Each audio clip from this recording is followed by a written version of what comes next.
nuestro proyecto Hermano Mayor.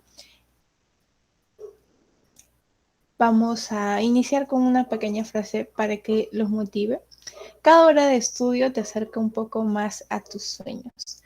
En adelante viene un ponente que más de una vez ha preparado jornadas académicas para nuestro querido comité, y sin lugar a dudas sus ponencias sí son un poco largas, pero no son para nada aburridas, son bastante entretenidas. Tú tienes tu hoja y tu papel al lado y haces unos esquemas magníficos. Para ello les recomiendo tener un lapicero al lado y varias hojas bond para que puedan ir anotando los pequeños detalles que nuestro ponente va a resaltar en su ponencia. Solo para recalcar a nuestros asistentes, no tenemos un protest, hay un pase de lista final, pero eso sí, hay una palabra clave que nuestro ponente va a mencionar, así que atentos a esa palabra clave para que puedan llenar su pase de lista. Sin más dilación, vamos a presentar a nuestro experto en cardiología el día de hoy, el universitario Leonardo Javier Uribe Cabero, el cual es estudiante de medicina del tercer año, perteneciente al quinto superior de nuestra gloriosa Facultad de Medicina Humana, Daniel Alcides Carrión. Es presidente del Club Nacional de Lectura Crítica de Artículos Científicos, Cajas Club, SOCIMEP 2023. Es director de CPPC, SOCEMI 2023.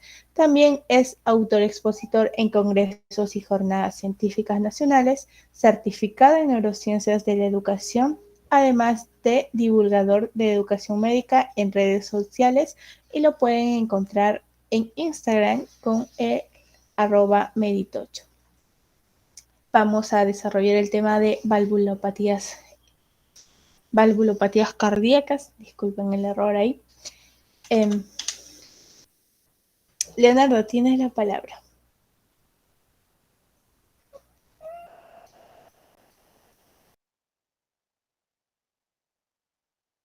Muchísimas gracias. ¿Cómo están? Buenas noches. ¿Puedo compartir yo? Sí, lo puedes compartir. Ok, un momentito.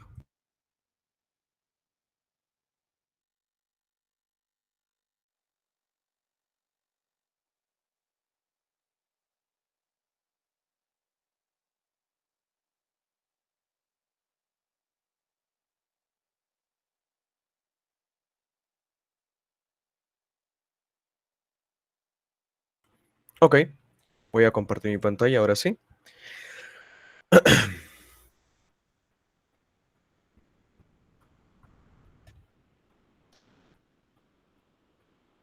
Ya, ok. ¿Me confirman si se logra ver mi pantalla, por favor? Si se me escucha, también si se logra visualizar. Te escuchamos muy bien, Leonardo, y se puede ver tus diapositivas. ¿Puedes ir pasándolas para confirmar? Sí, claro que sí. A ver. Perfecto. Sí, ya Listo. está pasando. Excelente. Ok, muchísimas gracias, Stephanie. Y de nuevo al Comité Permanente Académico por en este caso permitirnos, en este caso algunos compañeros, para poder brindar un poco más, ¿no?, de alcance respecto a temas académicos. El día de hoy hablaremos un poquito, ¿no?, del rubro de la cardiología en la parte clínica, hablando de la enfermedad valvular de corazón, o también conocidas como las valvulopatías, ¿no? De antemano, agradezco su participación el día de hoy y espero que la ponencia del día de hoy también, a su vez, valga la redundancia, sea la más amena posible para todos ustedes. Muchísimas gracias también por la presentación, Stephanie. Ahora sí vamos a empezar directamente, ¿no?, al tema. La clase de hoy tampoco es, no quisiera que tampoco sea una clase muy larga. Es verdad, han habido ponencias en las que han sido largas. Mi intención el día de hoy, también que no tengo la tablet a la mano, ¿no?, entonces no voy a poder hacer ahí estar todo tedioso. Pero sí, me gustaría que nos llevemos la esencia de la ponencia del día de hoy. ¿Cuál es? La ponencia del día de hoy es, también voy a poner sonido para que puedan escuchar, por ejemplo, el día de hoy hablaremos bastante de soplos, ¿no? De cómo detectar, por ejemplo, un soplo en una estenosis mitral, un soplo por ejemplo, en una insuficiencia aórtica, etcétera, etcétera, etcétera. Todo eso es importante, más que irnos a la parte más, podríamos decirlo asistencial. En la clase del día de hoy vamos a tratar más que nada de cómo determinamos estas valvulopatías. Para empezar, cómo podemos identificar en qué estamos hablando, ¿no? Todo esto vamos a comentar el día de hoy. Entonces, primero, para empezar, ¿no? Tenemos que definir bien nuestras bases. Tenemos que saber de qué estamos hablando. Entonces, como primer punto, vamos a conocer las bases anatomofisiológicas valvulares. Cómo se conforman las válvulas, por qué funcionan las válvulas, cuál es su función, ¿no? Y finalmente hablaremos de algunas definiciones que nos van a tomar el día de hoy. Por ejemplo, que hablamos de síntomas anterógrados, síntomas retrógrados, una estenosis, una insuficiencia. Todo eso que tenemos que comentar el día de hoy lo vamos a primero definir.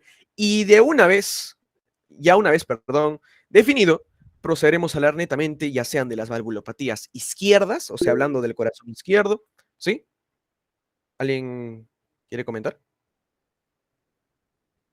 Bien, me confirman, si no para salir, no hay problema. Ok, entonces empezamos con las valvulopatías izquierdas y también hablaremos luego de las valvulopatías derechas. Ahorita no puedo leer muy bien el chat porque tengo la pantalla completa. Igualmente, cualquier cosa me lo pueden poner al final y lo conversamos. Muy bien. Listo. Ah, bueno. Antes de empezar, ¿no? Igualmente se les va a pasar el PDF con el material de la clase de hoy, pero bueno, sería interesante también que puedan hacer un poquito de cherry ahí a las páginas de Instagram de Meditocho y mi página y también de CPA Sosemi. Muy bien, también organizadores del día de hoy. Listo. Ahora sí, empecemos con las bases anatomofisiológicas de las válvulas cardíacas. Aunque suele un poco difícil el término, ¿no? Simplemente lo que vamos a conocer en esta diapositiva es cómo se estructuran las válvulas, ¿no? Su función y cómo podrían haber ciertas afecciones dentro de las válvulas. Pero si tú quieres saber la patología de una estructura, tienes que saber primero para qué sirve la estructura, ¿no? Entonces, en las bases anatomofisiológicas vamos a comentar lo siguiente.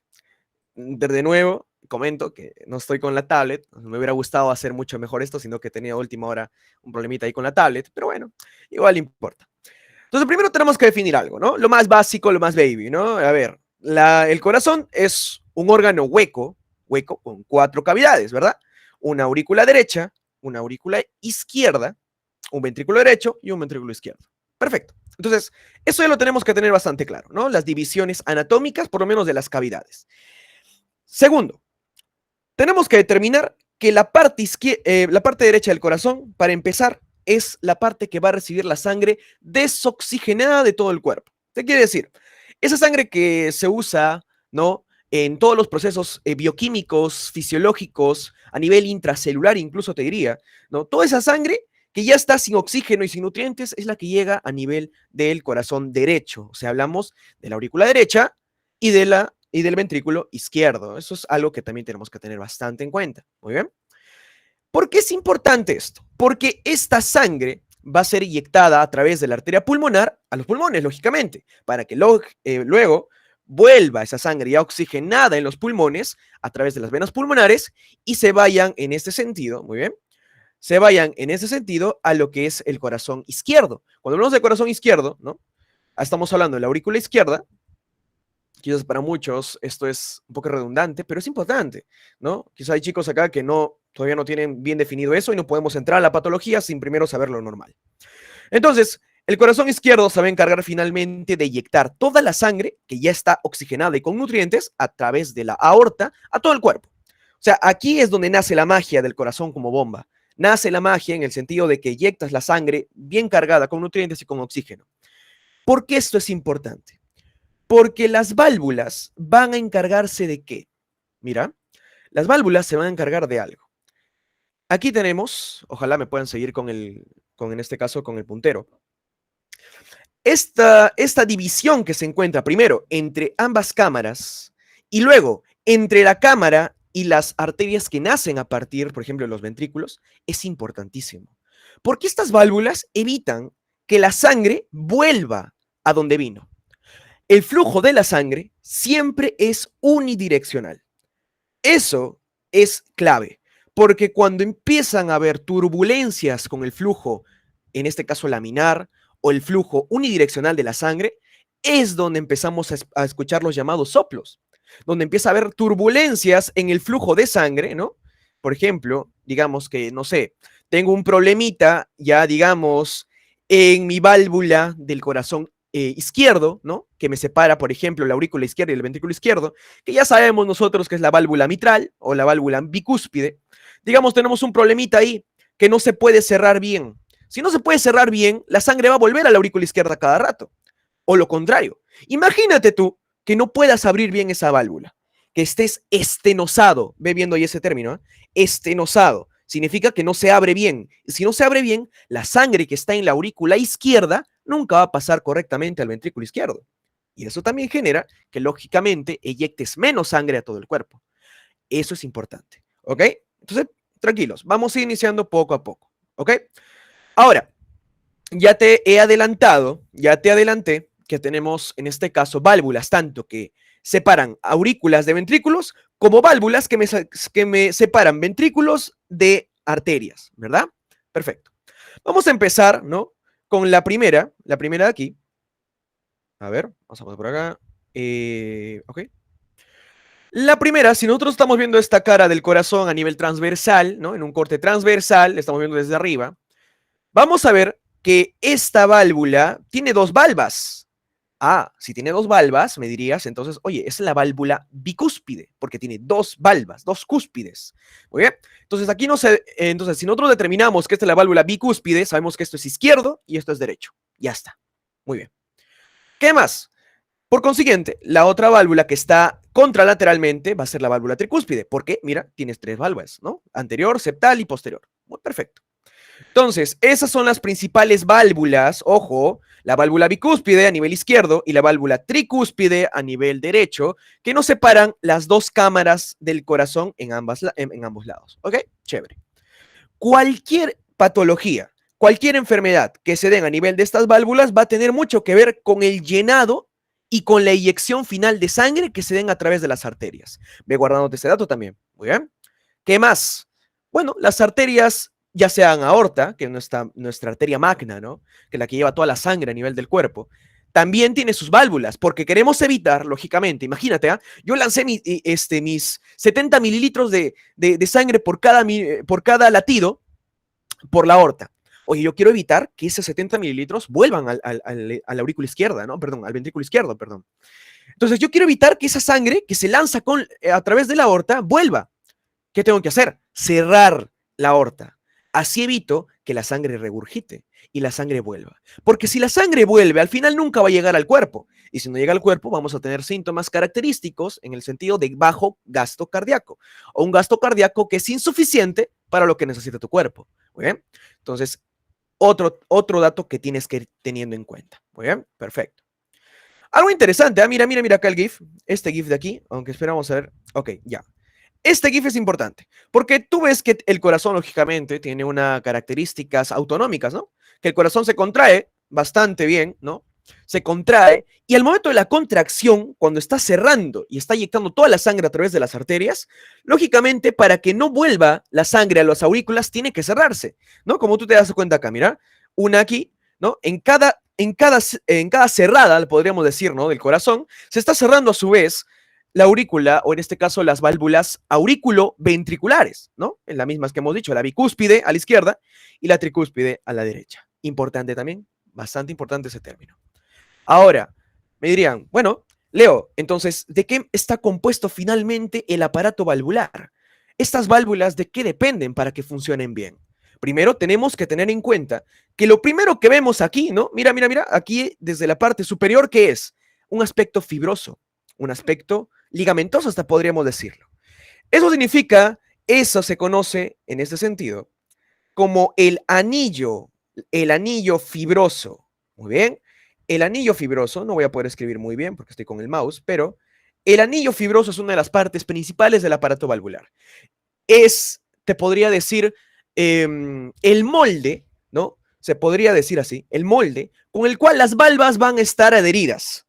Ahora, estas valvas, si es verdad, están adheridas no solamente a la parte, en este caso, a ver, vamos a ponerlo por acá para acercarnos, ¿ya? Aquí, ¿ves el anillo fibroso, verdad? Ok. No solamente va a estar adherida, oye, a las paredes que separan la aurícula izquierda, o por ejemplo, las aurículas de los ventrículos. No. También va a estar adheridas las valvas, o sea, lo que se abre y se cierra, las puertas, se podría decir, están adheridas a través de unas cuerdas, unas cuerditas. ¿A quiénes? Algunos músculos papilares que están en los ventrículos. Entonces, hasta aquí tenemos 3 estructuras claves en el aparato valvular. El anillo fibroso, las cuerdas tendinosas y los músculos papilares. Depende mucho también de los músculos papilares que estas cuerdas puedan tensionarse y puedan generar la apertura o la cerradura de la válvula. ¿Por qué en este caso? Mira, imagínate que no está tensándose muy bien este músculo o esta cuerda. ¿Por qué? Imagínate que tienes una... A ver, voy a poner otro color acá. Imagínate, ¿no? Que tienes, a ver, un color más vivo. A ver, un colorcito así como el amarillo, ya, acá. Imagínate tú, tienes un infarto transmural. Pasamos a nivel, en este caso, del ventrículo y pasamos a nivel de los músculos papilares. Significa que la función del músculo, como hay necrosis, imagínate, ¿no? Ha fallado. Esto genera que este músculo, en vez de estar tensionado a la vez que con la cuerda, ya no esté tensionado, esté relajado. Esto va a generar que una de las dos válvulas no se abra correctamente. Y ya tienes, en este caso, insuficiencia. Porque insuficiencia, oye, tú lo tienes que ya de una vez determinar. Insuficiencia significa que la válvula, en este caso, no se puede cerrar. Estenosis, su contraparte, me va a significar que la válvula no se puede abrir. Recuerda, insuficiencia no se puede cerrar. ¿Por qué insuficiencia? Porque la función normal de la válvula es cerrarse. Si una válvula no puede hacer eso, es insuficiente. Entonces, lo contrario, cuando esa válvula no se puede abrir por nada del mundo, tienes calcificación, una enfermedad inmunológica, una reserva autoinmune, por ejemplo, en la fiebre reumática, que permita ahí que no se pueda abrir, eso se llama estenosis. También muy importante. ¿Ok? Listo. Con esto ya tenemos que tener claro que cualquier cosa que pase en el aparato valvular me va a generar, lógicamente, una patología. También, no solamente hablando del aparato valvular, sino también hablando, ¿no? En este caso, de las cantidades de sangre que tenemos a nivel de las cámaras cardíacas. Es importante tener en cuenta, por ejemplo, oye, ¿qué pasaría, Leo? Tú me preguntarías, ¿no? ¿Qué pasaría, así como me comentas, que hay una situación en la cual la puerta que permite que la sangre pase de la aurícula izquierda al ventrículo izquierdo no se abre, está cerradazo, no puede abrirse, o pasa muy poca sangre? Oye, va a empezar a acumularse lógicamente la sangre, ¿dónde? En la aurícula izquierda. Va a empezar a acumularse por toda esta zona. El corazón, para compensarse, va a empezar a crecer y crecer y crecer. Esto va a generar, lógicamente, que se hayan o puedan generarse complicaciones, otras patologías adjuntas a esta primera causa, ¿no? Es algo muy bonito, chicos. Realmente, la medicina es una ciencia que tienes que tenerle mucha lógica. Es una ciencia que tú tienes que tenerla como un dominó. O sea, ustedes me imagino que conocen el juego de dominó, ¿no? Pones un montón aquí de cuadritos en los cuales una pieza que haga caer otra subsiguiente, da una cascada de eventos. Igual aquí, una etiología puede causarte un problema y este problema tener complicaciones. Eso es lo que trata en este caso las enfermedades o la mayoría de enfermedades en la medicina. Muy bien, en la fisiopatología. Otra cosa importante. Hay que recordar los focos de auscultación, por lo menos en este caso, a nivel de los ruidos cardíacos. Bueno, yo estoy seguro que en la parte semiológica, algunos que quizás no lo han podido llevar, o quizás ni siquiera saben qué significa semiología, ¿no? Para primero contextualizarnos y hablar el mismo idioma, ¿ya? Semiología es el estudio, ¿ya? La semiología es el estudio de los signos y síntomas del paciente. ¿Esto qué quiere decir, no? Viene un paciente, tú le tienes que determinar solo con verlo, con explorarlo, así por fuera, ¿no? Sin nada invasivo, determinar qué tiene, ¿no? Entonces, eso es lo que trata el arte de la semiología. Cuando hablamos de valvulopatías, el principal signo que podemos determinar en los pacientes es los soplos. ¿Los soplos qué son, Leo?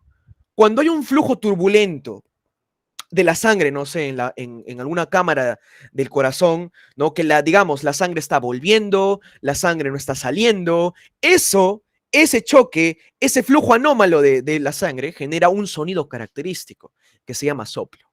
Ese soplo es lo que tú quieres escuchar, aparte de los latidos normales del corazón, ¿no? El llamado loop, dup, loop, dup, loop, dup, que todo el mundo ya conoce, creo que hasta en pre conocen eso, ¿muy bien?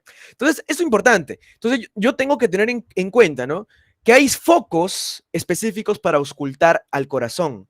Quiero, por ejemplo, auscultar a nivel, no sé, de la aorta. Oye, yo me voy a la parte derecha, en este caso, en el segundo espacio intercostal.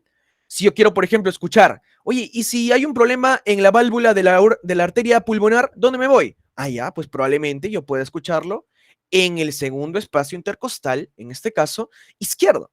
Oye, y si quiero, por ejemplo, no sé, determinar una patología, un soplo, un problema, ¿sí? ¿No? Una valvulopatía, en la válvula tricúspide, en la parte, obviamente, del corazón derecho, ¿a dónde me voy? Oye, pues me voy en este caso, mira, si vamos al segundo, tercero, cuarto espacio intercostal, en este caso izquierdo. Y finalmente, oye, si yo quiero saber la punta del corazón, ¿no? Quiero saber cómo me está trabajando la válvula bicúspide mitral, ¿no? La que está con el ventrículo izquierdo. ¿A dónde me voy? Oye, me voy, pues en este caso, al quinto espacio intercostal. Es algo que ahorita no es necesario que lo sepan mucho, ¿no? Más que nada es para la práctica. La práctica, eso sí es importante que tú lo determines. Porque cuando tú escuchas a tu paciente, ¿no? Por cada foco, tú empiezas a determinar, oye, pues en el foco órtico todo está normal. Foco pulmonar también está normal. Oye, en el foco tricuspidio empiezo a escuchar algo raro. Lo confirmo con el mitral. Ah, en el mitral está normal también. O escucho algo muy débil. Ah, entonces, ¿dónde se escucha más fuerte el soplo? En el tricuspidio. Probablemente entonces tu paciente tiene alguna valvulopatía de situación derecha. Por ejemplo, ¿no? Así ves cómo vas dejando ya la conclusión con algo simple. También hay un foco accesorio, o el aórtico accesorio, también llamado, a ver dónde está aquí está. También es conocido como el foco de ERF.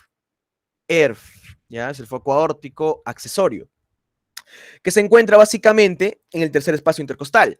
Pero bueno, lo puedes usar, algunas patologías lo requieren en general, ¿no? Pero los más importantes son esos cuatro que te he comentado. Perfecto, hasta ahí una parte. Ahora, ¿qué más? Algo que tienes que contextualizarte también. Oye, ¿cómo es el flujo o la circulación del corazón? Quizás suene muy básico, pero también es importante que lo tengas en cuenta. Oye, la circulación gracias a William Harvey, nosotros ya lo sabemos, ¿no? Tiene tres parámetros que tienen que cumplirse sí o sí. La circulación en el ser vivo, en el ser humano, perdón. Tiene que ser cerrada, porque va a través de vasos, ¿no? Tiene que ser doble.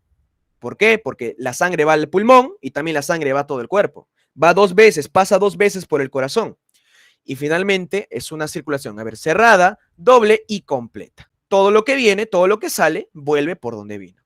Es importante tener en cuenta esto porque las relaciones que tiene cada cámara del corazón con su entorno anatómico son importantes. Por ejemplo, oye, el ventrículo izquierdo, por ejemplo, ¿con quién tiene relevancia? Tiene relevancia con el resto de todo tu cuerpo. Es decir, si yo tengo una patología que esté evitando, por ejemplo, que me salga la sangre a través de la aorta, no sé, la válvula aórtica está muy cerrada, no hay una estenosis aórtica, ¿no? Que permita que la sangre salga muy poquita.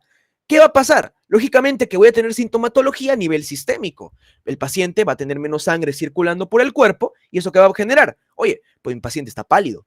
Oye, mi paciente tiene el llenado capilar muy lento, ¿no? Y así otros síntomas. Tiene signos de shock, por ejemplo, ¿no? ¿Qué pasaría, por ejemplo? Valga la redundancia, que estoy redundando mucho en esto. ¿Ya? ¿Qué pasaría si en la aurícula izquierda tengo un problema? O a nivel de la válvula mitral, por ejemplo, que la vamos a comentar. Que nos iríamos para atrás. ¿Qué está llegando a la aurícula izquierda? Las venas pulmonares. Y las venas pulmonares, oye, lógicamente, ¿dónde están viniendo? Del pulmón, de los pulmones. Entonces, imagínate que tú estás tapizando la pared, o en este caso la puerta que permite que la sangre de la aurícula se vaya al ventrículo. Significaría que la sangre en la aurícula izquierda se acumularía. Y como no tiene ningún lugar a donde ir, va a volver al pulmón. Me va a generar congestión pulmonar. Eso me va a generar luego próximamente una disnea, una falta de aire, porque se está acumulando sangre y esa sangre, ese líquido de la sangre, finalmente se va a extravasar, va a generar un edema. Muy bien. Entonces, todo tienes que entenderlo siempre desde las básicas, chicos. Es un consejo de un conejo, como diríamos, ¿ya? Todo lo que te estoy explicando acá yo no me lo estoy inventando. Es básicamente entender lo normal que hace el cuerpo y entender lo anormal que puede generar si falla. Nada más. ¿Ok? Así vamos a determinarlo en las siguientes partes. Siguiente. Oiga, es importante también que tengas en cuenta lo que es, en este caso, correspondiente a ciclo cardíaco. O sea, ¿qué quiere decir ciclo cardíaco? A ver, ciclo cardíaco me está hablando. ¿Qué tiene que hacer, o en este caso, cuáles son los procesos en los cuales la sangre primero se llena y después, subsiguiente, eyecta la sangre a todo el cuerpecito. Eso es básicamente lo que es el ciclo cardíaco. El ciclo cardíaco, oye, ¿cuántas palabras o cuántas letras tiene la palabra ciclo? Tiene 1, 2, 3, 4 y 5. Al igual que en este caso la palabra ciclo tiene 5 letras, el ciclo cardíaco tiene 5 fases, aunque las literaturas a veces difieren, ¿ya? Pero a nivel didáctico solamente quédate con que tiene 5. Ahora, en este sentido tenemos que determinar dos cositas. Que hay dos procesos o momentos importantes a nivel del ciclo cardíaco. Uno que es la sístole, que yo estoy seguro que lo conoces desde primaria. La sístole, que hablamos de la contracción del corazón. Sístole, la contracción, hace que la sangre salga del corazón y se vaya al cuerpo o a los pulmones. Y la diástole, hace que la sangre, que en este caso la sangre vuelva por el corazón, vuelve a abrirse, se relaja y hace que la sangre vuelva a entrar. Entonces, lo que más tarda, lógicamente, es la diástole, porque tiene que llenarse poco a poco, hasta que una vez que esté lleno, el asístole solo se encarga de ¿qué? Eyectar. Es lo único que tiene que hacer. Entonces, para que te acuerdes toda la vida, ¿ya? Para que te acuerdes toda la vida, oye, ¿cómo determino el ciclo cardíaco a través de sus fases? Vamos a dividir la palabra ciclo en sus 2 palabras y sus 3 palabras. Sus 3 letras y sus 2 letras, perdón. Las 2 primeras letras, como son en este caso solo 2, vamos a decirle que es la parte de la sístole. Y las otras 3 letras, que son más, va la diástole. Muy bien, eso que lo tengas en cuenta. Los 2 procesos que encontramos en la sístole, mira, vamos a hacer 2. Primero, empezamos con la contracción isovolumétrica. Desde que ya se ha llenado totalmente, por ejemplo, los ventrículos, y se cierra las válvulas auriculoventriculares, ya está listo el corazón para eyectar. Entonces, ahí empieza la contracción posterior, en este caso, siguiente a la fase de eyección. La contracción se hace y luego se eyecta la sangre. ¿Por dónde? A través de las arterias que nacen de los ventrículos. Nada más. Eso tiene que ver la sístole. Oye, pero algo importante que tienes que tener en esta primera parte, ¿ya? De contracción isovolumétrica, es que vas a encontrar el primer ruido. Habíamos hablado del llamado loop-doop, loop-doop. Si tú agarras tu corazoncito, ¿no? Y te escuchas con un estetoscopio, vas a escuchar claramente que tienes 2 sonidos importantes y que estás bien, ¿no? Si es que estás mal con alguna patología, puedes encontrar algo más, ¿no? Ahí. Pero de manera normal encontramos el llamado loop-doop, loop-doop, loop-doop característico. El primer ruido que encontramos, ese llamado loop, está haciendo referencia ¿a qué? A que las válvulas auriculoventriculares, llámese la válvula bicúspide a nivel izquierda o la válvula tricúspide a nivel derecho, se han cerrado. Ese cierre es brusco. Ese cierre brusco genera que hay un sonido, como se podría decir, un cliqueo. Ese cliqueo se llama el primer ruido, a lo que nosotros en el estetoscopio le conocemos como el loop, en este caso. Perfecto. Entonces, ahí ya tienes el primer ruido. Una vez que ya se eyectó la sangre, oye, vamos a ir a la relajación isovolumétrica. Relajación. Porque queremos que la sangre, una vez que ya se apachurró la sangre, el corazón ya se apachurró, quiero volver a que tenga espacio, ¿no? Para que la sangre que viene tanto de la pulmonar, tanto de las venas cavas, ¿no? De todo el cuerpo, oye, vuelve a entrar, ¿no? Entonces, este movimiento de relajación me va a permitir, ¿qué cosa? Escuchar otro ruido. ¿Cuál? Si yo ya eyecté la sangre, a ver si me están siguiendo, ¿no? Si yo ya eyecté la sangre a través de las arterias, ya sea la aorta, ya sea la arteria pulmonar, en la sístole, ¿qué quiero evitar a nivel de esas arterias? Quiero evitar que esa sangre que eyecté vuelva, porque si vuelve, ¿para qué las eyecté? Si vuelve la sangre que yo eyecté, pues no tiene sentido, ¿no? Entonces, lógicamente te había comentado que a nivel de las arterias pulmonares o aortas también tienes unas puertitas. Estas válvulas sigmoideas, o también llamadas aorta, órtica o pulmonar, se cierran. Ese cierre brusco, otra vez, ese cliqueo que va a haber, se llama el segundo ruido. O sea, me está diciendo que en la sístole escuchas el loop y en la diástole escuchas el doop. Es por eso que siempre dicen, ¿no? El corazón, ¿cómo se escucha? Loop, doop, loop, doop, sístole, diástole, sístole, diástole, sístole, diástole. Porque ambas dan inicio a la fase que corresponde, ¿no?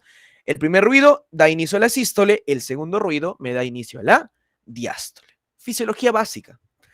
Una vez que ya se cerró y ya dejamos de tener el miedo, ¿no? El miedo de que vuelva la sangre a través de esas arterias, pues ahora sí podemos llenarlo de nuevo. Listo, se va a llenar lógicamente con el flujo normal, ¿no? El flujo que es unidireccional, de aurículas a ventrículos y finalmente, en este caso, de ventrículos a las arterias. Se llena primeramente de manera pasiva en un 80% y finalmente el llenado activo, porque las aurículas también se contraen. Las aurículas hacen una contracción así un poquito leve y se terminan de llenar el 100%.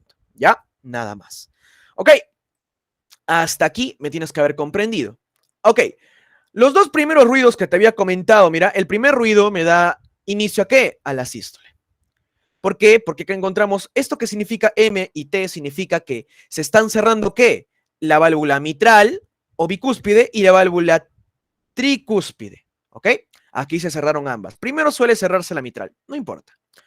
Ahora, el segundo ruido me está dando final a la sístole y me está dando inicio a la diástole, a la relajación, oye, la relajación. Entonces, en la relajación, en la diástole, que es más larga, se va a cerrar la aorta y la arteria, en este caso pulmonar, para evitar que regurgite la sangre. Perfecto. Ahora, esos son los ruidos normales, pero tenemos que recordar que si hay algo anormal, va a haber algo anormal. Algo anormal, por ejemplo, va a ser el tercer y cuarto ruido. Ojo, el cuarto ruido toda la vida es anormal. Toda la vida el cuarto ruido es peligroso, ¿ah? Pero el tercer ruido, agárralo con pinzas. Porque el tercer ruido puede indicarte dos cosas. El tercer ruido, ¿qué te está diciendo? Básicamente, que la sangre que está llegando al ventrículo, ¿no? La sangre que está llegando al ventrículo está chocando por velocidad. Porque la sangre, digamos que está llegando está llenándose en el ventrículo, está yendo muy rápido, a chorro, ¿ya? Hay, en este caso, enfermedades en las cuales la velocidad de la sangre aumenta. Por ejemplo, porque disminuye la espesor o la viscosidad de la sangre. Por ejemplo, las personas anémicas. Las personas anémicas disminuyen su viscosidad de la sangre porque tienen menos hemoglobina o en este caso pueden tener menos glóbulos rojos en algunas anemias hemolíticas. Eso genera, lógicamente, que al haber menos contenido sólido, la sangre se haga más líquida. Y te pregunto, ¿no? Si tienes algo que es más líquido a comparación de algo más viscoso, ¿quién es más rápido? Algo más líquido, algo más suelto.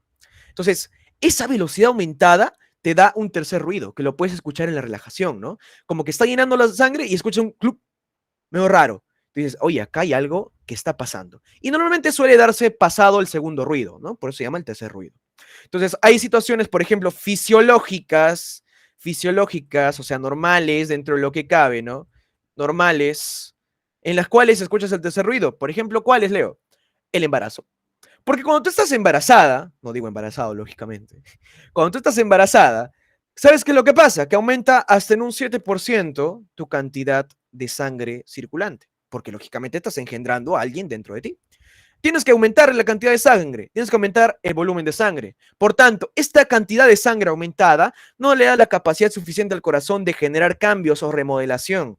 Por eso que cuando entra la sangre al corazón con más cantidad, choca fuertemente a la pared del ventrículo y genera el tercer ruido. Hablamos de cantidad, ¿no? Pero, por ejemplo, situaciones patológicas, hablamos de enfermedades, ¿no? Situaciones patológicas, por ejemplo, el hipertiroidismo.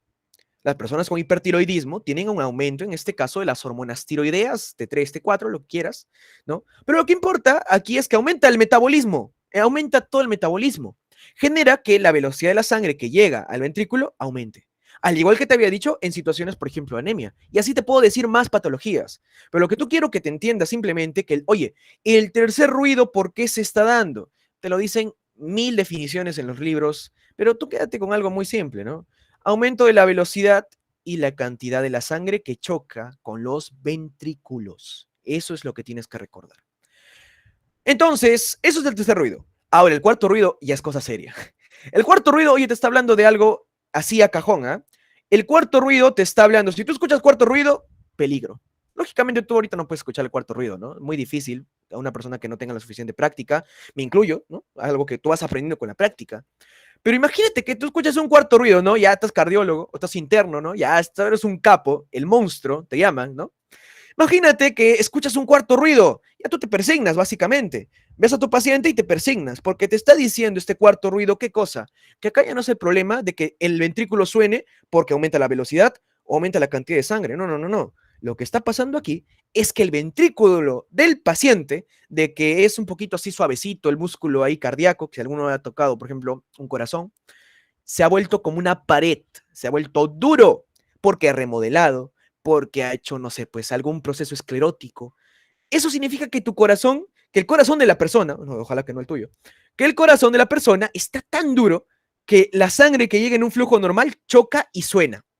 Eso es el cuarto ruido. Te está hablando de la dureza de las paredes ventriculares. ¿Y esto a qué está asociado? Está asociado a una insuficiencia, a una falla cardíaca descompensada en el último estadio, en el estadio 4, ¿no? Por ejemplo, descompensada. Me encantaría traer la clase en este caso, ya pronto, en este caso de insuficiencia cardíaca. Hay algunas actualizaciones que dan algunas sociedades, por ejemplo, la Sociedad Interamericana de Cardiología, traído una actualización bien bonita, un curso de actualización de insuficiencia cardíaca, pero ¿qué te está diciendo básicamente, ya para no irte? Es que esta persona que en la cual tú escuchas el cuarto ruido está con el ventrículo ya en otras. El ventrículo lo tiene muy duro. Y me dirás, pero Leo, ¿y qué importa que tiene el ventrículo duro? ¿No es mejor? No. Significa que el ventrículo está duro porque está hipertrofiado, está musculoso. Eso genera, te está diciendo que ha perdido almacenamiento de sangre, capacidad y volumen de almacenamiento. Significa que está botando menos sangre con cada latido. Y que cada vez su cuerpo está botando menos y está usando menos sangre. A la larga va a tener un shock cardiogénico que puede terminar en la muerte. ¿Ok? Entonces, cositas que ya conversaremos algún día. Ok, ahora sí. Ya, con eso es importante que lo tengas en cuenta porque todas las patologías que hemos comentado, situaciones, van ahora sí a las definiciones finales. Las definiciones finales, oye, empezamos con la clínica. Hablaba de dos tipos de síntomas. Síntomas anterógrados, ¿ya? Anterógrados. De nuevo, lamento mucho no poder escribirlo con mi hermosa letra, ¿ya? En mi tablet, pero me ha fallado la tablet. Y los síntomas retrógrados. ¿Qué quiere decir la palabra retro, no? Retro es hacia atrás. Antero viene anterior, viene hacia adelante. Entonces van a haber síntomas que tengan que ver, digamos, si mi localización de la patología es en la válvula mitral, van a haber síntomas que se deriven por adelante, lo que viene siguiente de la válvula. Si no puedo, por ejemplo, si mi válvula no se puede abrir, ¿ya? No se puede abrir, van a haber complicaciones hacia adelante. No se puede abrir, bueno, la sangre no va a pasar, entonces voy a inyectar menos sangre quizás. Eso es un síntoma anterógrado. ¿Por qué? Porque que yo inyecte menos sangre a todo el cuerpo, ¿qué me va a generar? Palidez, shock, etc. Un síntoma retrógrado, por ejemplo, en la estenosis, ¿qué pasa? Si la sangre no puede, la sangre en este caso se está acumulando en una cámara del corazón, ¿no? Digamos, acá hago tu corazoncito rápidamente. Si aquí tienes un problema de comunicación y no pasa la sangre, ¿qué está pasando con la sangre? Se está acumulando, ¿no? En la aurícula izquierda, por ejemplo. ¿Qué va a generar? Que esta aurícula empiece a crecer. Que esta aurícula empiece a crecer y eso te puede generar, por ejemplo, fibrilación auricular. O se puede ir la sangre al pulmón y te congestiona. Es un síntoma retrógrado, va atrás. ¿Listo? Esto de la anatomía, las definiciones por anatomía, es que tenemos síntomas, ya sea de corazón derecho y de corazón izquierdo. Los síntomas de corazón derecho son aquellos, en este caso, que van a tener mucho con congestiones sistémicas, porque el corazón derecho, si hablamos de la aurícula derecha, el ventrículo derecho, ¿con quién está relacionado? Pues directamente hacia atrás con las venas cavas, ¿no? Las venas cava superior y la vena cava inferior. La vena cava inferior que te recolecta toda la sangre desde la punta de tu pie, de tu abdomen, hígado, lo que tú quieras, hasta el corazón. ¿Esto qué quiere decir? Que si tú tienes una acumulación de sangre en la aurícula derecha, ¿qué va a pasar? Que la sangre va a volver a la vena cava inferior o la vena cava superior, se va a congestionar y la persona puede empezar a hincharse, pueden tener edema, ¿no? Porque hay una congestión. Eso, por ejemplo, son síntomas netamente de corazón derecho. Pero, por ejemplo, síntomas de corazón izquierdo, ¿cuáles son? Síntomas de corazón izquierdo te podría decir el siguiente. Si yo no puedo botar correctamente la sangre a partir de la aorta, ¿qué voy a generar? Que se eyecte menos sangre. Y si se eyecta menos sangre, como te había hecho en el ejemplo anterior, voy a tener palidez, signo de shock, voy a tener síncopes. ¿Qué son síncopes, profe? A ver, ¿qué son síncopes? Significa básicamente que la persona pierde el conocimiento por muy pocos segundos, porque llega poca sangre al cerebro. Entonces, son en este caso síntomas netamente de corazón izquierdo. Mira, estoy yendo poco a poco, poco a poco. ¿Qué más? Según la patología, ya, esto es clave, o sea, y aquí ya aprovecho para decir la palabra clave de la clase, ¿no? La palabra clave de la clase es estenosis, ¿ya? Estenosis. Entonces, mira, la estenosis tú la tienes que entender de la siguiente manera. Estenosis, no se abre, no abre la puerta, no se abre esa válvula. Normalmente la válvula tiene que permitir la apertura para que pase la sangre, pero su función real es cerrarse para evitar que vuelva. Si esta sangre no puede salir de, en este caso, o esta válvula no se puede abrir, esta válvula no se puede abrir o se abre muy poquito y pasa muy poca sangre, se llama estenosis. Si yo quisiera que te lleves algo de la clase de hoy, es esto. Que me definas bien, ¿ya? Porque muchas veces las personas se confunden, que se confunden con insuficiencia, con lo que es estenosis. Ahora, la contraparte. Si la estenosis es que no se abre la válvula, la insuficiencia, oye, no hay que ser muy lógico, ¿no? Si la insuficiencia básicamente te está diciendo que la válvula no se puede cerrar, no va a cerrarse.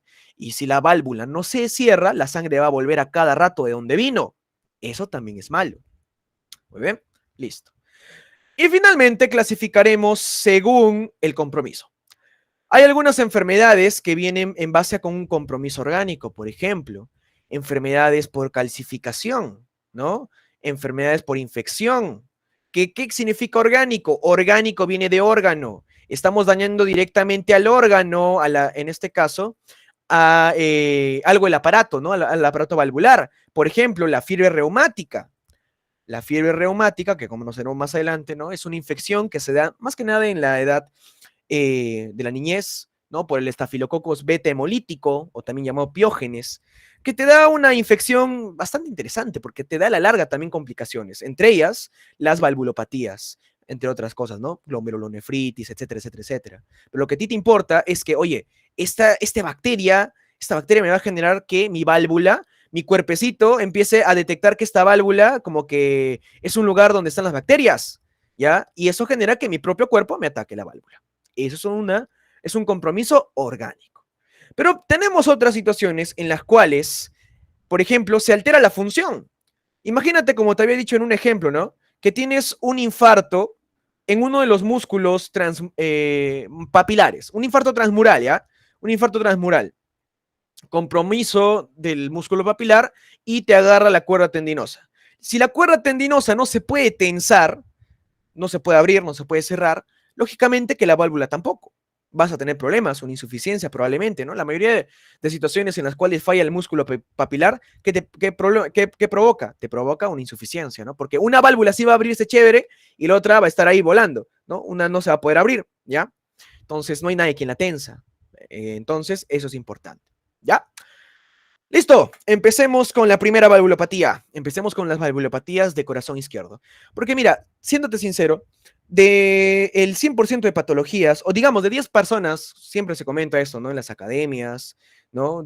Y los cardiólogos que tienen bastante experiencia, ¿no? Que te dicen, de 10 personas, 10 pacientes que te vienen con problemas o valvulopatías cardíacas, aproximadamente 8 te vienen con valvulopatías de corazón izquierdo.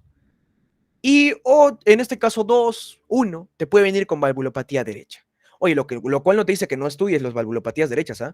Pero lógicamente, ¿qué te está diciendo? El contexto epidemiológico, podríamos decirlo que las valvulopatías izquierdas son mucho más prevalentes. ¿Muy bien? La prevalencia de valvulopatías izquierdas a nivel mundial es mayor. Y por eso que más le vamos a dar un énfasis a ellas. ¿Ok? Las valvulopatías izquierdas, primero tenemos que recordar una cosa. Si vamos a hablar de valvulopatías izquierdas, tenemos que determinar 3 cosas. Bueno, en este caso, 2. Vale la redundancia. Me voy a poner acá. Valvulopatías izquierdas. Definamos primero una cosa. ¿Qué válvulas encontramos a nivel izquierdo? La válvula mitral y la válvula aórtica. O sea, me está diciendo que cualquier enfermedad que se dé a nivel de estas válvulas, vamos a estudiarlas ahorita. Ahora, ¿qué enfermedades habíamos comentado? ¿Qué patrones podemos seguir? Por ejemplo, si hablamos en este caso, ¿no? La válvula mitral, podemos entender una estenosis, que no se abra, o una insuficiencia, que no cierre. Y de igual manera, si hablamos de la válvula aórtica, tenemos una estenosis, que no abre, y una válvula que no cierra. Por ejemplo, una insuficiencia. Entonces, 1 más 1, 2, 2 más 1, 3, y 3 más 1, 4. 4 patologías que vas a estudiar en valvulopatías izquierdas. Igual manera, en las valvulopatías derechas, pero no te voy a hablar de las valvulopatías derechas así a fondo, porque, como te dije, la prevalencia más está aquí, ¿no? La voz es en la izquierda. Empecemos entonces con la valvulopatía mitral o bicúspide, ¿ya? Y en este caso, con una de las principales que vamos a conocer aquí, que vamos a poner la estenosis. Oye, estenosis, ¿qué te está diciendo? Estenosis mitral. Me está diciendo básicamente que no se está cerrando, digo, no se está abriendo, no se abre, no abre, no abre esta válvula. Entonces, ¿qué está pasando acá? Ya voy a intentar dibujar. La idea, como te digo, era hacerlo por la tablet. Así que perdonarán mis dotes artísticos. ¿Ya? Aquí. Ok. Siempre hago este esquemita. ¿Ya? Como siempre digo, no es lo que se parece, sino lo que tú imaginas. Entonces, mira, imagínate, ¿no? Que tienes acá tu...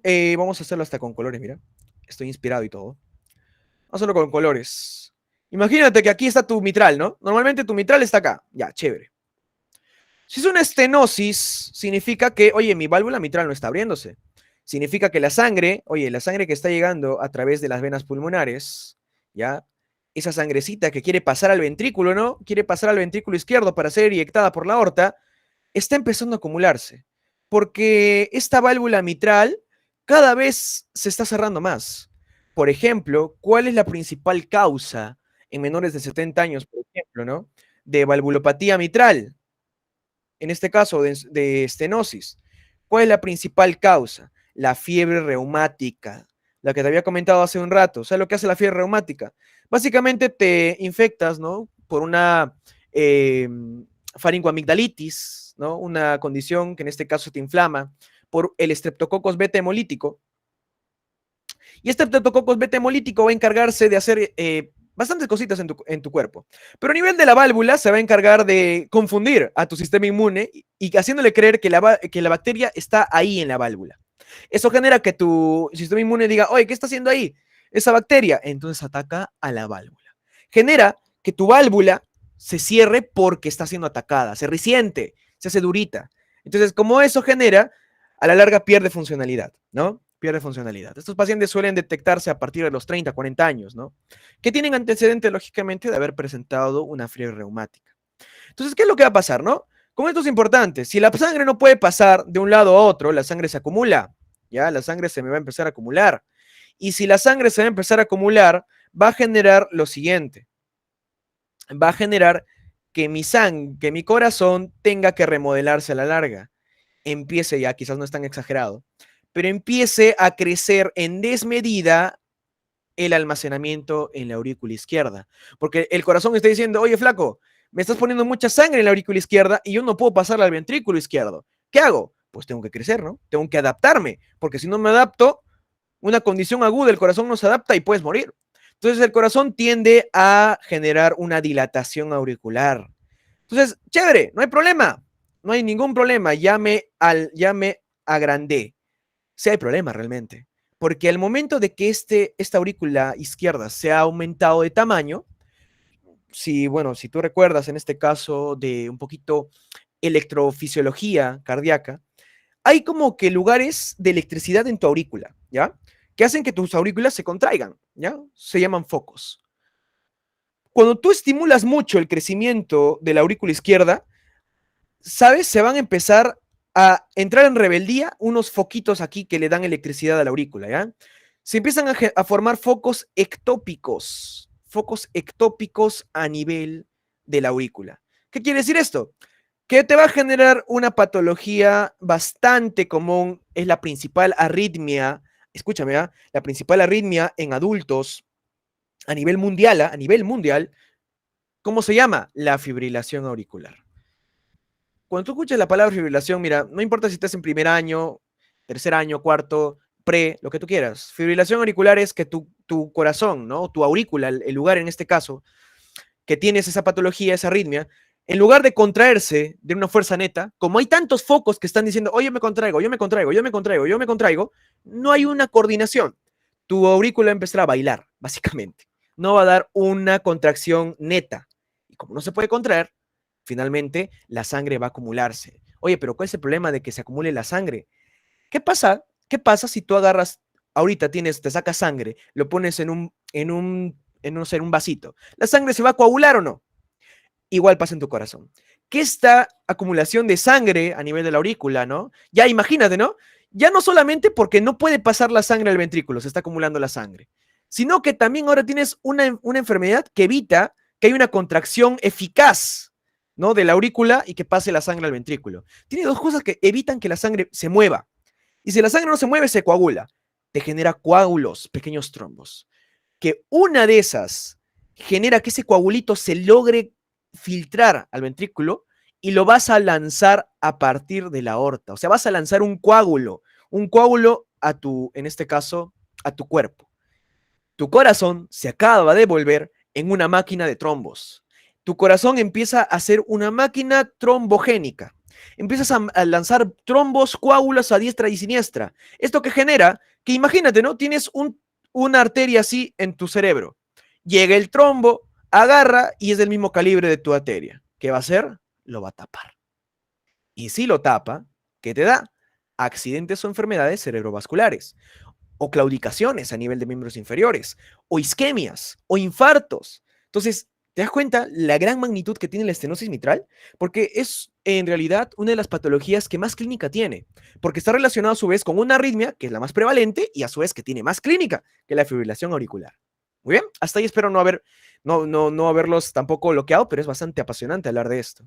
Ok, la fiebre reumática, ¿te acuerdas? Por estafilococos, en este caso, perdón, estreptococos beta hemolítico. Siempre la confusión con el estafilo y con el estrepto.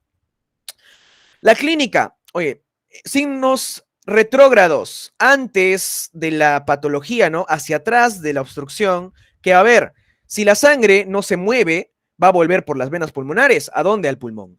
¿Qué te va a generar? Lógicamente, que haya congestión pulmonar. La congestión pulmonar te genera disnea o falta de aire. La persona con qué te va a venir a la consulta te va a decir, doctor, me falta el aire, me falta el aire. ¿En qué situaciones tú le preguntas, no? Porque es parte de lo que tienes que hacer la pregunta. Digamos, ¿no? La principal diferencia entre una persona que viene por disnea respiratoria, o sea, por una enfermedad del parénquima pulmonar, de sus pulmones, algo intersticial, algo pleurítico, lo que tú quieras, y algo cardiovascular, es que hay situación de, ¿cómo te digo? Se me dio, postura. Las personas que tienen problemas, en este caso, o disneas por corazón, tienen falta de aire cuando están echadas. Cuando están echadas, generan que, en este caso, vuelva más sangre y generan que se acumule más. Entonces, las personas que te dicen, no, doctor, yo tengo falta de aire cuando estoy echadito, me falta el aire. Ya, pues una disnea, que puede ser paroxística, en este caso nocturna, ¿no? Cuando estoy echado durmiendo. Me habla quizás de una patología cardíaca. Pero si me dice, oye, doctor, me duele cuando estoy parado, sentado, corriendo, eso ya es más que nada respiratorio probablemente. ¿Qué más? Fibrilación auricular, ¿no? Otro signo retrógrado, o síntoma o patología asociada a retrógrada. Se aumenta el tamaño, dilatación auricular, que te da una fibrilación auricular. Y un síntoma anterógrado, el tromboembolismo, ¿no? Lo que habíamos dicho. Empiezas a lanzar trombos a todo tu cuerpo y eso genera, por ejemplo, accidentes cerebrovasculares, etcétera, etcétera, etcétera. ¿Ve? Acá tienes un poco más de la fisiopatología. No quería hablar de la fisiopatología de esta manera, ¿no? De esta así con cuadros, así, porque a veces no es tan, o sea, es mejor hacerlo quizás de manera esquemática. Quizás a algunos les gusta más de esta manera, pero pienso que igual lo dejo por si acaso en el material quieren tenerlo, ¿no? Ahora, ¿qué vamos a ver, no? En los pacientes. Primero, en las radiografías podemos encontrar una dilatación, lógicamente, ¿no? Si ya hablamos de una enfermedad de larga data con remodelación cardíaca, podemos encontrar una dilatación, ¿no? En este caso de la aurícula izquierda, lógicamente, ¿no? Está aumentado. Podemos también encontrar un índice cardiotorácico, en este caso aumentado, una cardiomegalia también podríamos encontrar, en este caso, en compensación. En realidad, hablar de tratamientos en las valvulopatías, chicos, es hablar de recambios, ya sea un recambio, o sea, ¿qué quiere decir? Que te cambian la válvula, ya sea por una válvula orgánica, que normalmente suelen hacerla de cerdo, o una válvula mecánica, ¿no? Tiene sus pros y contras, no voy a entrar a fondo, simplemente ahí lo tienen, ¿no? Por si acaso. Pero lo que sí importa es que, como les había comentado, tú me puedas determinar, ¿no? Si un paciente te viene con eso. Hay algunos que consideran la llamada fascia mitrálica. fascia mitrálica, ¿no? En la que la persona viene con los pómulos violáceos, o sea, con una cianosis central, ¿no? Ya sea, ¿por qué? Porque está teniendo congestión, disnea, hay menos intercambio gaseoso, hematosis, y finalmente te genera una disnea, perdón, una cianosis central. Perfecto, te puede venir con eso, no todos, ¿no? Pero ¿qué es lo que sí o sí vas a encontrar? En la exploración física, o sea, cuando tú ya agarras tu estetoscopio, no sé, tu Littmann, mentira, cualquier estetoscopio te puede servir, ¿ya? No se acomplejen. Cualquier estetoscopio, ya digamos, pero vamos a poner un Littmann. Imagínate, agarras tu Littmann, le pones a escuchar a tu paciente, ¿no? Foco aórtico, pulmonar, no pasa nada, pero llegas al foco mitral, al quinto espacio intercostal izquierdo, no te olvides, y escuchas un loop, dup, tac, zzz, como si... Ahí te voy a ponerlo, ¿ya? Porque mi ejemplo es terrible. Lo voy a poner ahí para que lo puedas escuchar bien. Ahí tengo un ejemplito. Pero vas a escuchar que se da un soplo en la diástole. ¿Qué quiere decir? ¿Por qué? Porque en qué situación, en qué momento del ciclo cardíaco, a ver si me has entendido, se llena el ventrículo. ¿En qué momento está chocando la sangre con esa válvula que no abre? En la diástole. En la diástole está llegando, está vaciándose la aurícula, en este caso la aurícula izquierda. Ese vaciamiento genera que haya, en este caso, un choque con la válvula que no puede abrirse. Y eso te genera el soplo. Entonces, cuando tú estás en la diástole y escuchas soplo diastólico, ¿en qué parte de la diástole? Que eso puede ser al inicio, puede ser a la parte media o puede ser al final de la diástole. Oye, lo escucho a nivel de la mitad, ¿no? Cuando ya empezó la diástole y lo escucho a la mitad de la diástole. Ah, ya. Característica, ojo, la estenosis mitral es un soplo mesodiastólico. Mesodiastólico.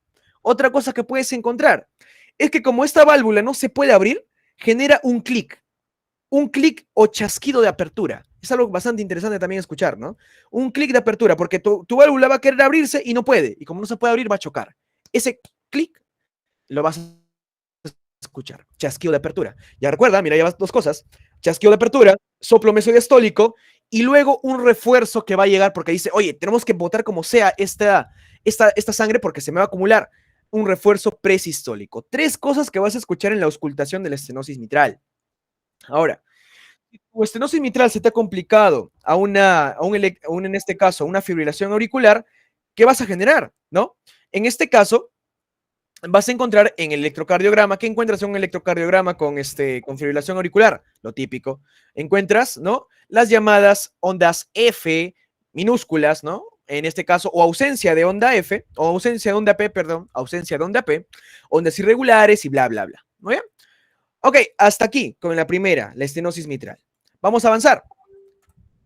Ok, vamos a avanzar.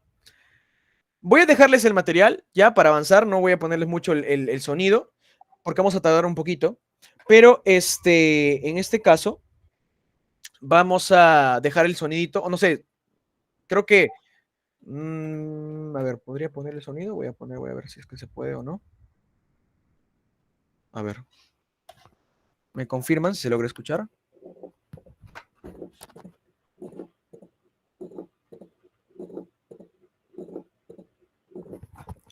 Muy bien. Me imagino que se puede escuchar un poco por lo menos, ¿ya? Pero básicamente lo que estás escuchando, ¿qué es? Aquí lo que vemos, ¿no? Es un refuerzo. Es el primer ruido, cierre de las válvulas auriculoventriculares, y el segundo que me habla de la diástole, ¿no? Pero vemos como que hay un soplo, hace un tutum, zum, tutum, zum, tutum, zum. Valga la redundancia, ¿no? Valga los ejemplos. Pero así poco a poco tú tienes que ir nutriendo tu oído clínico, ¿ya? Tú tienes que, incluso hay podcasts que solamente te ponen sonidos cardíacos, sonidos respiratorios, para que tú te vayas, en este caso, nutriendo, te vayas, en este caso, asimilando con estos sonidos, ¿no? Lo voy a dejar, en el PPT está, voy a pasar el PPT, bueno, en este caso a los chicos de CPA les voy a pasar el PPT, para que ustedes tengan ahí los videos, ya para avanzar. Ahora, sigamos. Tenemos que avanzar con, en este caso, insuficiencia mitral. Si una no permitía abrirse, la insuficiencia mitral, ¿qué no permite? Cerrarse. La insuficiencia mitral no permite en este caso cerrarse, ¿ya? Ahora, la insuficiencia mitral en este caso se va a dar por algunas etiologías. Por ejemplo, primera, la prolapso de válvula mitral. Algunas personas tienen esta condición, ¿ya? Esta condición calcificaciones y fiebre reumática. Siempre se da esto de la fiebre reumática, ¿ok? Siempre se da de la fiebre reumática. En las causas secundarias encontramos la insuficiencia, la infarto agudo al miocardio. ¿Por qué? Esta es la patología en la que te decía, ¿no? En la cual tenías tu corazoncito acá bien bonito, ¿no? Y tenías en este caso, tu válvula que separaba los aurícula y ventrículo, y un músculo papilar que te unía a estos dos. Imagínate que acá haya un infarto. Esto genera que ya no hay tensión a nivel de la cuerda y finalmente la válvula se hace insuficiente. Generas un prolapso, ¿no? Una válvula va a estar abierta y la otra va a estar que quiere moverse igual. Eso te genera una insuficiencia, ¿no? ¿Cómo vas a encontrar la clínica? Mira, cuando se trata de pacientes que han generado, ¿no? Pues un infarto, como vemos acá en las causas secundarias, vamos a encontrar la clínica más peligrosa. El edema agudo de pulmón, gasto cardíaco bajo o el shock cardiogénico. Porque no le das el tiempo suficiente al corazón para adaptarse. Recuerda, si un órgano no se puede adaptar, va a terminar teniendo falla. ¿Me entiendes? A nivel, por ejemplo, renal, a nivel cardíaco, se da igual. Ahora, si hablamos de algo crónico, por ejemplo, una persona mayor de 70 años que ha tenido una fiebre reumática o una situación de calcificación, no sé, te va a generar síntomas iguales a la estenosis mitral, ¿no? Disnea, poco a poco se va a empezar a acumular la sangre, etcétera, etcétera. ¿Ya? Nada más. Pero, oye, ¿qué es lo que pasa acá? Vamos a seguir hablando. Si la sangre, en este caso, si tengo una insuficiencia mitral, significa que la válvula no se va a cerrar, ¿sí o no?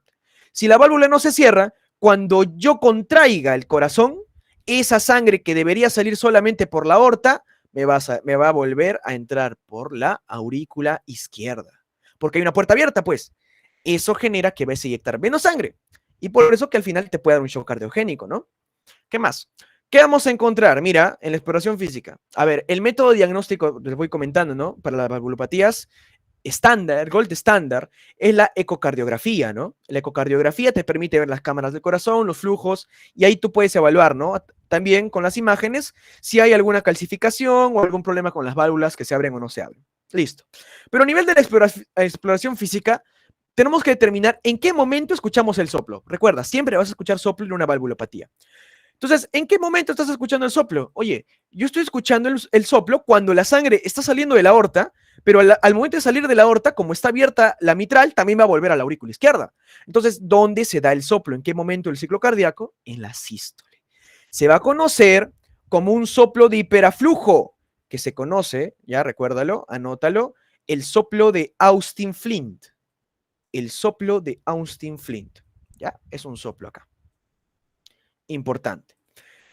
Listo, o sea, ¿qué me está diciendo? Que en la sístole voy a escuchar ese soplo, ¿no? Ese soplo así continuo. Y normalmente suele ser holosistólico. Se escucha en toda la sístole. Muy bien. Nada más. Sigamos. Igual, acá hay un videito que pueden tener, ¿no? Porque puedan utilizarse un poco más del tema.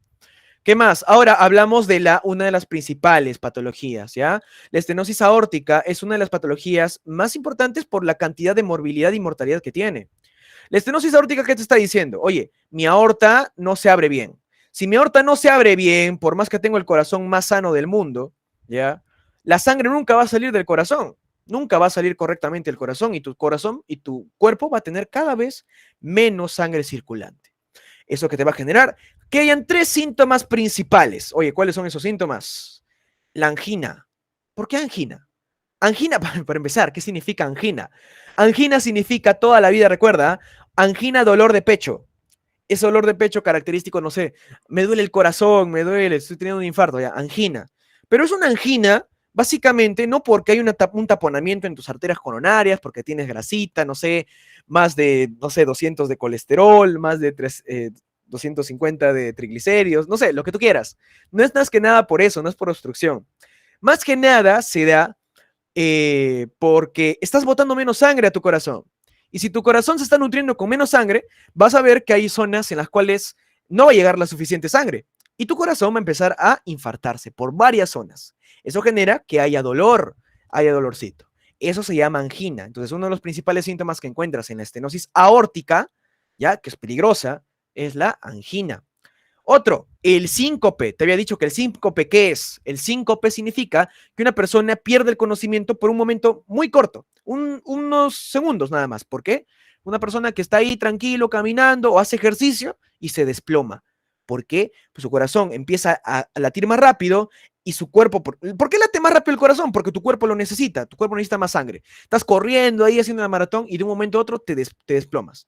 ¿Qué te está diciendo? Que está llegando menos sangre, ¿a dónde? Al cerebro. Porque probablemente tengas una obstrucción en la salida de sangre a nivel de la aorta. ¿Qué más? Disnea, lógicamente. ¿Por qué? Porque no solamente la sangre que estás botando, esa sangre que estás botando que es mínima, que es poca, perdón, también se está acumulando acá, en el ventrículo izquierdo. Y si se acumula, luego ¿a dónde pasa? A la aurícula izquierda. Y si se acumula, ¿a dónde pasa finalmente? Al pulmón. De nuevo, congestión pulmonar. ¿Me entiendes? O sea, todo es un porqué. Perfecto. Ahora, ¿cuáles son las principales causas, ¿no? de la estenosis aórtica? No son tan frecuentes, ¿ya? Pero, por ejemplo, una válvula bicúspide puede darse por una alteración congénita. Pero, por ejemplo, personas de más de 70 años, lo más característico, esta enfermedad de la estenosis aórtica es característica o bastante prevalente en la tercera etapa de la vida, ¿ya? Personas mayores. ¿Por qué? Porque su aorta empieza a calcificarse. Se empieza a calcificarse, ya sea de manera identificada o de manera idiopática. Genera finalmente que la persona tenga la aorta cerrada. ¿Cómo vamos a encontrar el pulso? Un pulso bastante característico, un pulso llamado parvus et tardus. ¿Qué significa esto? Parvus significa débil, tardus significa tardío. Significa que el pulso que va a salir, que tú le tomas el pulso a la persona con estenosis aórtica, ¿no? Un viejito de 70 años, 80 años que te viene con eso, le vas a tomar el pulso, oye, y no lo vas a sentir. No vas a sentir el pulso de la persona porque viene un pulso débil y va a ser un pulso lento, ¿ya? Pulso parvus et tardus, estenosis aórtica. ¿Qué más? Como acumulas en este caso sangre, ¿no? Y quieres botar la mayor cantidad de sangre por la aorta, tu corazón quiere botar la sangre como sea por la aorta, por ese espacio tan chiquito, va a tener que hacerse musculosa, que genera hipertrofia, otro signo que puedes encontrar, ¿no? Y bueno, acá tiene unos criterios de Sokolov-Lyon que te hablan de una hipertrofia, ¿no? De cómo determinar hipertrofia con el ecocardiograma. No vamos al electrocardiograma, perdón, no vamos a hablar de eso ahora.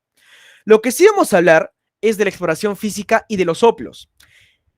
Si el soplo, el problema o la regurgitación que estoy teniendo en el flujo se da cuando yo inyecto la sangre, porque cuando yo inyecto la sangre es donde va a chocar con la válvula aórtica, ¿sí o no? Cuando yo inyecto la sangre es donde dice, oye, no me permite salir. Es ahí donde, primero, si es una estenosis, si está calcificada, está dura la válvula, va a haber un clic. Te había dicho, ¿no? En la estenosis mitral también. Un clic de apertura. Va a querer abrirse tu válvula aorta y no va a poder. Ya, clic. ¿Qué más? Un soplo, en este caso, sistólico, que se abre y se cierra, que se le conoce, ¿no? Un soplo que tiene bastante fuerza y que baja. Un soplo que tiene fuerza y que baja. Entonces recuerda, ¿cuál es el soplo de una estenosis aórtica? Soplo sistólico.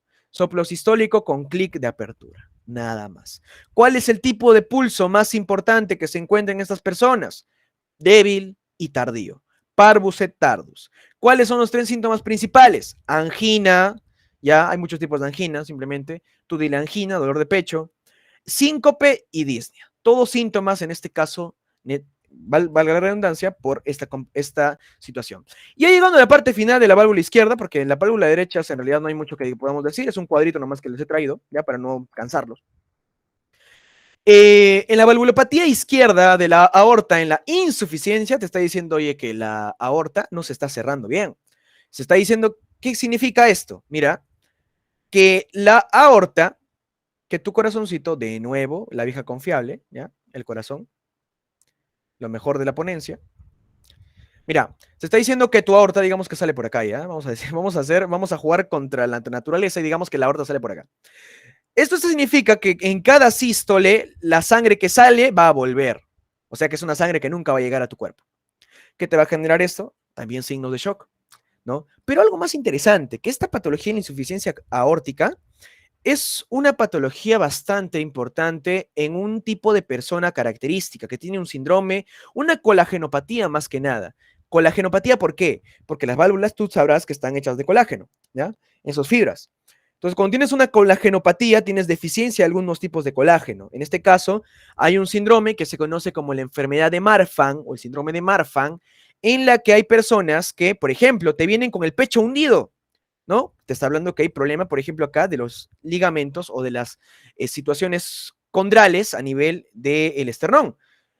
Pectus excavatum, aracnodactilia y dilatación de la aorta. Si tú dilatas tu aorta mucho, ¿qué estás dilatando a su vez? Las válvulas. Eso genera que nunca puedan cerrarse bien. Por ejemplo, por eso te digo que la insuficiencia aórtica está bastante relacionada a la enfermedad de Marfan. Muy interesante, ¿eh? Te invito a que la puedas leer mejor. ¿Ya? La principal diferencia, ojo, también importante, una de las principales diferencias con la estenosis aórtica, la principal causa de muerte en los futbolistas, cuando hablamos de valvulopatías, es la estenosis aórtica. Porque hay futbolistas que no saben que tienen problemas en el corazón, valvulopatías, juegan o atletas así de alto rendimiento y fuerzan tanto su corazón que el corazón llega un momento en el que no llega suficiente o no saca mucha sangre a través de la aorta porque está cerrada y eso genera que haya un paro cardíaco porque lógicamente no ha llegado suficiente sangre al propio corazón. ¿Ya? Un pequeño dato que te dejo y que me olvidé comentarte antes.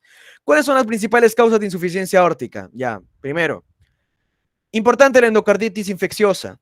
Otro, cuando hablamos de crónicas, fiebre reumática, degenerativa, mayores de 70 años, ¿no? La aorta bicúspide. Y cuando hablamos de dilatación del anillo fibroso, hablamos de la enfermedad de Marfan. Cuando su situación aguda habla de disección de la aorta. Peligroso, ¿eh?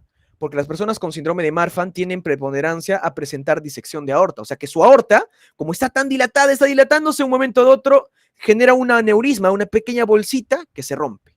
Eso significa que ya eso es muy peligroso, ¿no? Ahora, ¿qué encontramos? Mira, un signo interesante que encontramos acá es el pulso que tiene la persona con insuficiencia aórtica. Es un pulso bastante grande, o sea, tú le agarras el pulso, digamos, a nivel radial, y vas a sentir que el pulso es, pucha, que te va un poco y botar el dedo. Eso se llama el pulso saltón.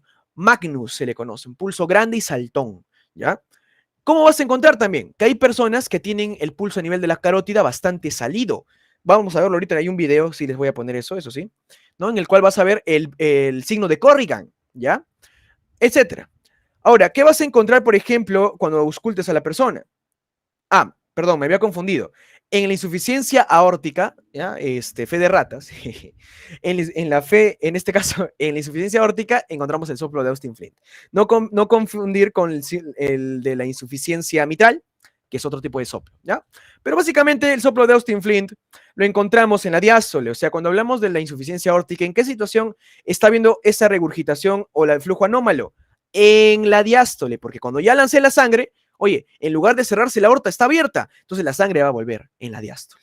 Ahí está hablando, en este caso, de un flujo, un soplo a nivel diastólico. Quiero que veas este video, mira, este videito está interesante, no dura nada, así que no te preocupes. Uy.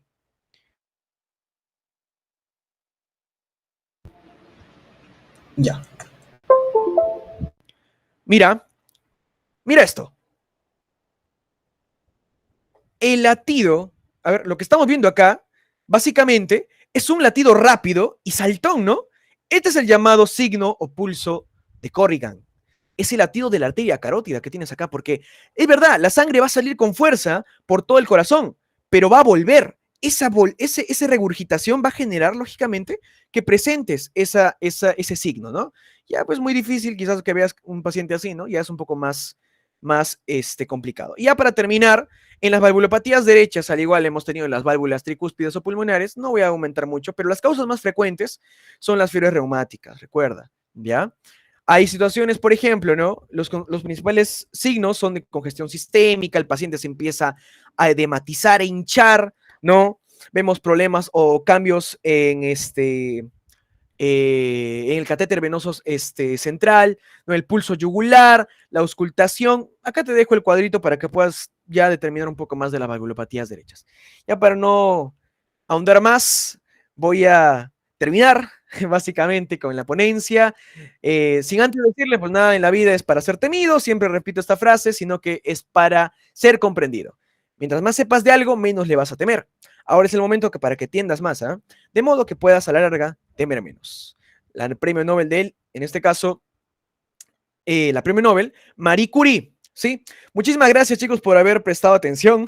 Ojalá Y bueno, un abrazo fraterno desde mi tierra natal, Ayacuchito, Napaiga, Joyasca, Ayacucho, como siempre lo digo, y desde la tierra de Ica, nuestra tierra. Sí, muchísimas gracias.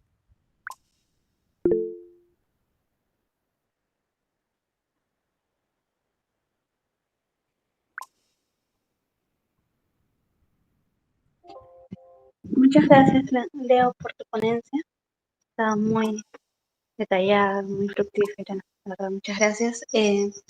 Chicos, si tienen alguna duda, alguna consulta, pueden prender su audio o escribir en el chat.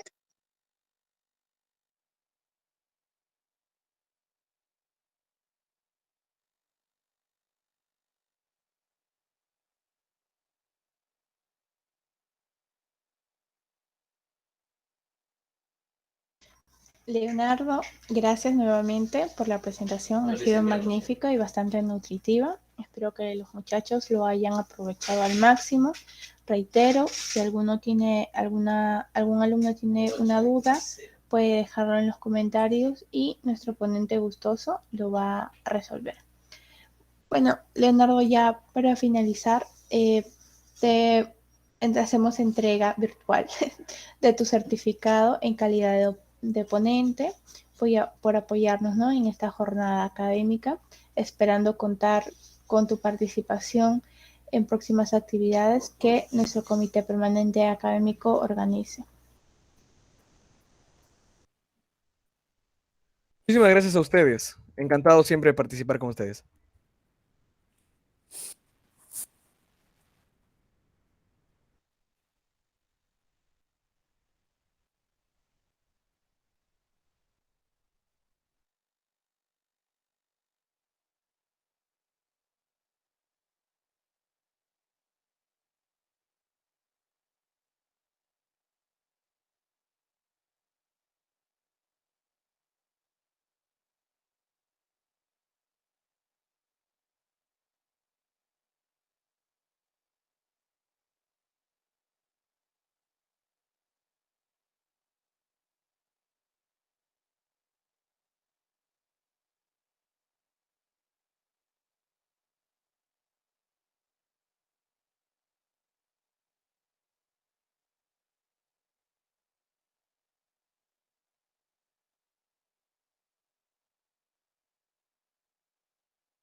Leonardo, un favor, ¿podrías mencionar la palabra clave? Algunos muchachos no lo Sí, han escuchado. no hay problema, no hay problema. Es una palabra que hemos repetido bastante, ¿ah? Es estenosis, estenosis. Recuerda, estenosis, no se abre bien la válvula. Ya, listo. Gracias, Leo.